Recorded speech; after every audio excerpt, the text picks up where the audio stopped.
na nga mga chong, marami tayong updates patungkol sa Gilas Pilipinas. Coach Chot Reyes, ang pangit ng mindset. Bakit kaya? At Renz Abando, nagpakitang gilas kontra sa Ivory Coast sa tune-up games.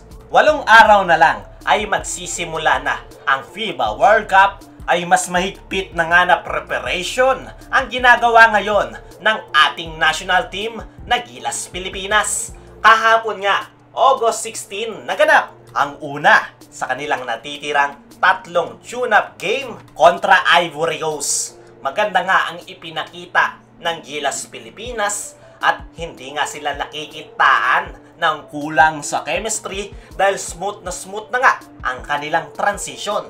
Pagpasensahan nyo na mga chong dahil wala tayong maipapakitang actual footage sa nangyaring tune-up games ng Gilas kontra Ivory Coast. Dahil closed door practice nga ang nangyari para maiwasan na ma-scouts ang mga play ng ating national team.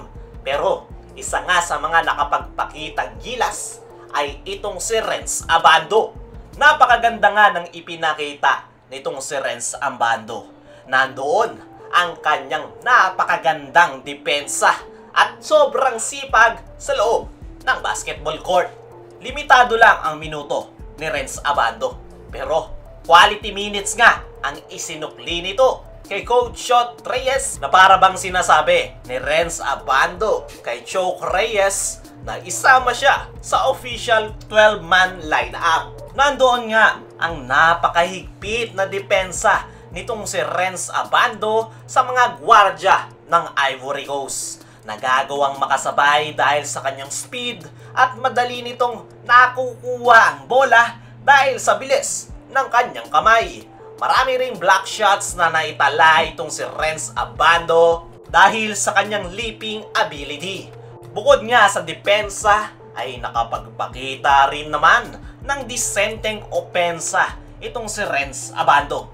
Ilang layup at outside shots nga ang kanyang naibaon. Sapat na nga yan ay sobra-sobra pa nga dahil maganda na ang ipinakita ni Abando sa depensa, nakapag-contribute pa sa opensa. Sa ngayon ay wala tayong maipapakitang official box score ng nangyaring tune-up games ng Gilas kontra Ivory Coast. Pero si Renz Abando nga ang isa sa mga nagpakitang gilas.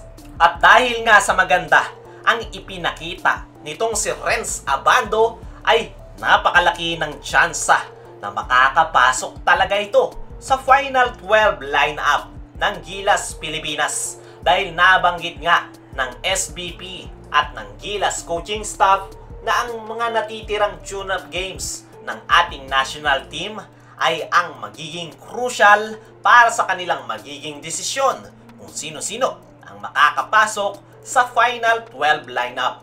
Meron pang natitirang 2 tune-up game ang Gilas Pilipinas kontra Mexico at Montenegro.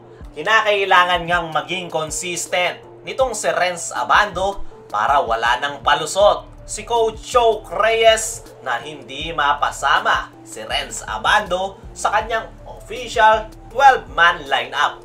Kung ako ang tatanungin mga chong, ay it's a no-brainer talaga na si Renz Abando ay makapasok sa official 12-man lineup dahil meron na tayong Jordan Clarkson at Scottie Thompson na nakafocus sa pagtipon ng kanilang opensa. Hindi na nga nila yan magiging problema, kaya kinakailangan ng mag-move forward ng Gilas from shooting guard to small forward.